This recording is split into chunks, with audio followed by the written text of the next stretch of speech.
What's going on, folks? So, depression. Depression is a serious thing that a lot of people deal with. I would say that I I know for a fact that I'm going through it. It's up and down. I got a lot of personal stuff. Well, not a lot. I'm just saying it's heavy. Got some personal things going on that only I can really get. Some of it's me, and some of it's outside stuff that's bothering me, that's getting to me. I've noticed that when I dwell on it, that it sometimes I get angry. It goes up and down. It disturbs my day, and I don't get too deep in it. I think I'm trying to figure out what to do about it and try to sort my feelings, because some things I'm probably putting too much into, and it's not good for me because of the situation that it's in. Well, depression is never good. It's just a situation is not is not it's depressing for the most part. It's depressing, but I'm just trying to figure out how to deal with it. And I just say, find somebody to talk to. Find somebody that you can really depend on, and even if they just listening, don't expect everybody to give you feedback. If you don't have the money to go to counseling or whatever, just talk to somebody that you can really trust, and that's really going to listen to you and be honest with you. Because sometimes you might figure out some things that you're doing that you shouldn't be doing. And when you have people like that in your corner, you can maneuver a little bit better. But yeah, sometimes I get down and I don't want to get up, and then I don't want to get up. I don't want to do nothing. I don't want to do my chores. I don't want to clean up, and sometimes the house is left in a in a state where you be like, damn, and I'll get up and clean up. Sometimes when I get tired of looking at it, I'll get. So I would say my depression is not that bad, but it's just up and down. And then sometimes I know there's certain people I can call. I got a buddy, I talk to him every now and then. Me and him trip out for a good little while. And I'm just thankful to have people like that in my life. I can call certain family members and, get on the phone with them and chat it up. And then it goes away. There's that relief. But some people, even when they have that, they still feel down. They still, they want to beat themselves up. They want to stay in that area. I don't want to stay there, man. That's sad. That's something that I'm not really trying to do. My situation is more so the things that are happening around me that I don't have too much control over, but I'm dealing with it. Like I said, it's up and down. I don't think I need to I absolutely wouldn't get medication anyway, because that stuff don't work for everybody, and everybody don't have the same effects on everybody. Some people end up being worse off than they was before because they taking medication. It leads to, being depressed sometimes can lead you to have these crazy thoughts of anger, frustration, and sometimes it comes from a place that is, the initial wounds and scars came years and years ago. Like for me, when I think about some things that I went through, let's say something happened today, and let's say the same thing happened 5 years ago, and I'm like, man, I didn't say anything then when it took place. Like, what's wrong with me? Why am I like that? I didn't address this person when they did this to me. I got a bad temper. So that's why you didn't open your mouth. I have to remind myself that's why you didn't open your mouth, because you knew in your heart that there was going to be no reconciliation, no rational conversation between you and the other party. So all you could do was be mad. You weren't provoked to do anything stupid or anything. So you understood that, okay, It's just not going to work. Me and this person not going to get along on this level. This person is going to continue to be disrespectful and continue to be, they're not going to hold themselves accountable. So you can't force them to hold themselves accountable. So then you just get angry because you love this person. There's also, for me, there's also love involved for these, different individuals. So it's like, why did they do this to you? They don't love you like you love them. And so I go around in a circle with that too. And what I need to do is just separate myself from these people and not associate with these people. But that's not really what I want to do, right? But it's what I have to do. Because you keep running into these same situations with these same people. Every person that I deal with don't give me that. Those people who give you that BS, there's something wrong. I don't know what it is. I'm not a professional. There's something wrong in that love when y'all have interactions and this person seems to just say and do things that they know you don't like. And so I would say that person really don't care about your feelings. That person don't love you like that. And if they don't, they probably don't know what it is to love like that. And that's something to take into consideration. But if you find yourself in the same altercation, the same BS with the same person, I suggest you just leave them alone. Just get away from them because it's causing you to feel bad because of what they do. And sometimes misery loves company. They can see that you're an upbeat type person, and some people make it bad for you, not even knowing that's what they're doing. So, if you got to get away from some people that spark or influence your depression, you need to go get away from them. And I think for me, I'm just mad because, why are we going through this? You weren't like this when I first met you. I mean you no harm. Why are you being disrespectful to me? And now I guess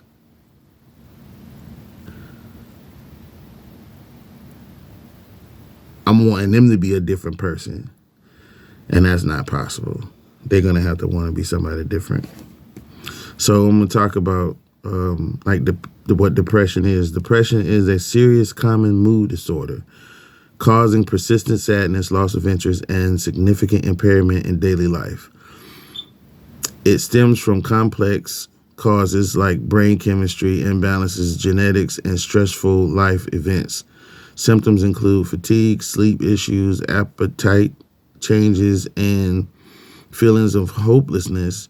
Treatment often involves therapy, medication, and lifestyle changes. So I'm going to go with lifestyle changes as the first remedy because I'm not going to take no medicine. Therapy is an option also, but if I had to, it would be lifestyle changes, meaning my diet. I know that when you eat certain things, you act a certain way. People don't want to believe that, but your diet affects how you feel. So all of these dyes and stuff, I can't remember what they are, but each color causes it was said that each color causes a different type of emotion in everybody. Does it work the same for everybody? I don't know, but it was said that each color, like the red 40 and the yellow 5, I think I got it right, and all the different, they cause different emotions in different people, especially young children. So I would change my diet first and then try to, if you can't get out and exercise, I would say at least walk. But change your diet first. To me, your diet and medication are along the same lines because you're feeding your body something. And a lot of people can find a balance when they change their diet. Genetics, I would say, because my pop, he tried to hide his depression. He tried to hide his stress and all this other stuff when he was really trying to be a provider and he really wanted to be a good example, but he knew he wasn't. For example, he would say that, his profession was where the money was at, but I'm like, bro, you don't got money like that. You always borrow money from my mom, so I don't get it. And I wasn't dumb. as I get older, I realize I'm more like him. And I'm trying to avoid that. Also, chemistry, brain chemistry imbalance. I think, like I said, with the dyes and stuff, that affects how we move around on a day-to-day basis, especially in young children when they're exposed to these things and they're eating all this junk food. They're more susceptible to a mood change than adults, and this is just based on what I've studied and what I've heard professionals say. I'm not a professional, but I do a lot of freelance studying. Stressful life events. Yes, I've had plenty of those in my lifetime. When my mom passed away, I did not know how much it had affected me because I was really irritable. And I think at that time I was trying to stop smoking weed too. So it was like two things at the same time was happening. I think I was going through withdrawal, and then the fact that I didn't know how much I had missed my mom. Can't call her on the phone, and to this day it's hard to deal with, but it's been a long time. It's been 20 years almost. 2008 she passed away. And then when my dad passed away, I didn't know that I was gonna miss that dude because he was a butthole throughout my teens up until I left to go to the military. But he still, I think he tried to make up for it in later years. Every time I would come home, he'd like, how long y'all gonna be here? Hey man, we're gonna have a cookout. He would always cook out for me and my family. It was like, I had to accept that because where he came from, they didn't show emotions like that.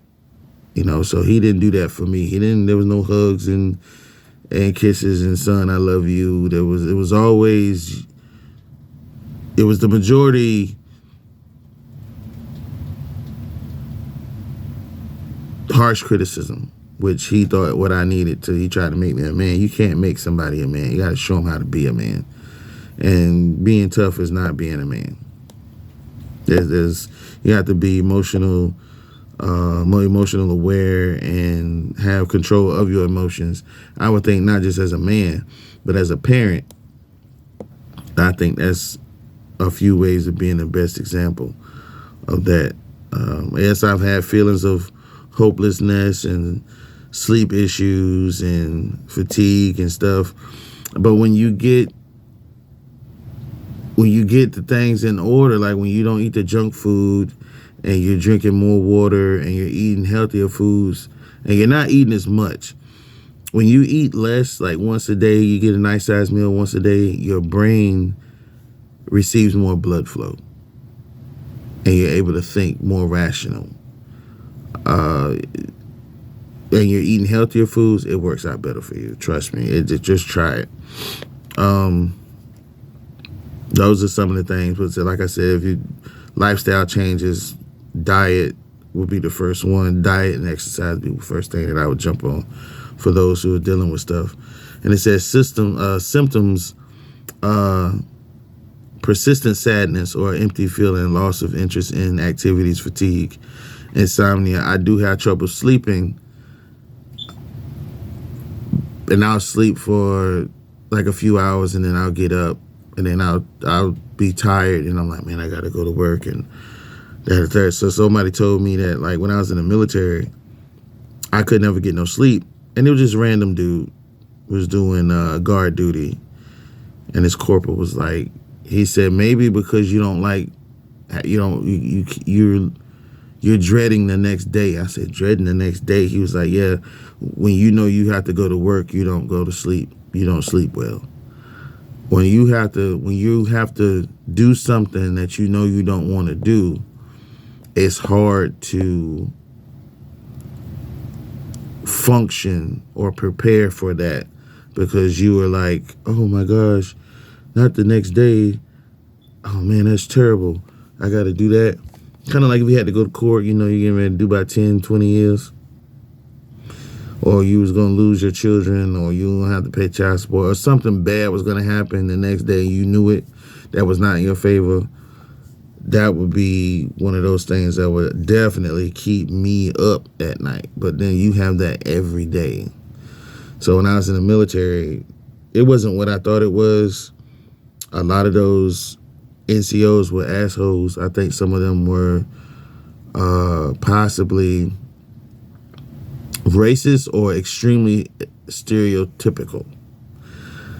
I had a guy tell me, because I was late to work, and I know punctuality is a thing, but I'm rarely late to work now, so I'm not going to say that it helped, but maybe it did. I'm not going to give it that much credit. And he says, well, what are you going to do? You're going to throw away your whole Marine Corps career and go back to the hood? And I was like, go back to the hood? Go back to the hood? Go back to the streets? And he said this. And I said, what make you, I didn't say this to him, but I said, what make you think that I'm from the streets? I didn't grow up in the streets. My mom was a nurse for 40 years. My dad was a contractor. I grew up in a good home. Well, relatively good home. You know, I wasn't, they did not allow me to do those things. I had no desire to do those things. Me and the dudes, closest thing to running the streets is like, yeah, we literally racing in the street on our feet, you know, playing football, riding bicycles. Up until we was driving, we was still doing regular things. We had jobs up and down the road every weekend, you know, going out of town, doing things like that. But when people say running the streets or going back to the hood, they're trying to imply that you came from a bad place. And I had another guy, he says, I said, man, I think I'm going through depression. I'm just not feeling well. I don't want to be here. He said, what's the problem? You got 3 hots in a cot. It was so relative to jail. He didn't say cot, but during the time we were sleeping on cots. We was in the desert on a operation. And he says, you got 3 meals a day. You got a place to sleep. What else could you want? I was like, that doesn't put somebody in a place of wellness because they have these things. And I'm not going to sit here and allow anybody to try to, you know, con me into thinking that because of what you offering it is going to make things better. You don't offer anything. You just here working just like I'm working. You just have a higher rank than me.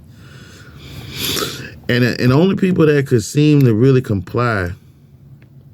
not comply, but understand was, you know, the soldiers that looked like me that were staff sergeants and gunnies.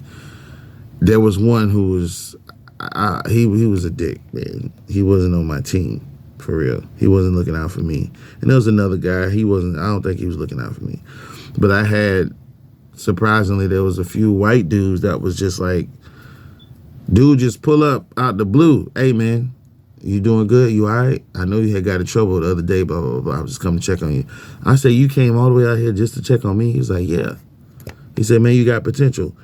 I've heard that too many times. And you have to really, when somebody says that, you got to hold that and take that as far as it'll go. When somebody says that, they see something in you that you don't even see in yourself. You got to take that as far as it'll go.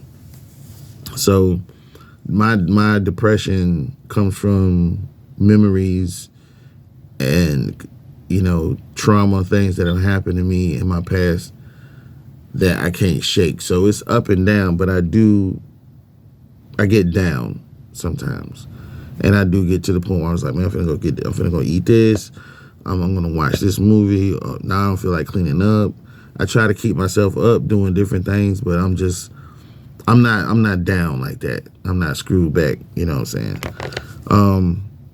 This video is a little long, so I'm gonna cut it loose real quick, but I'm gonna do a part 2 tomorrow, all right?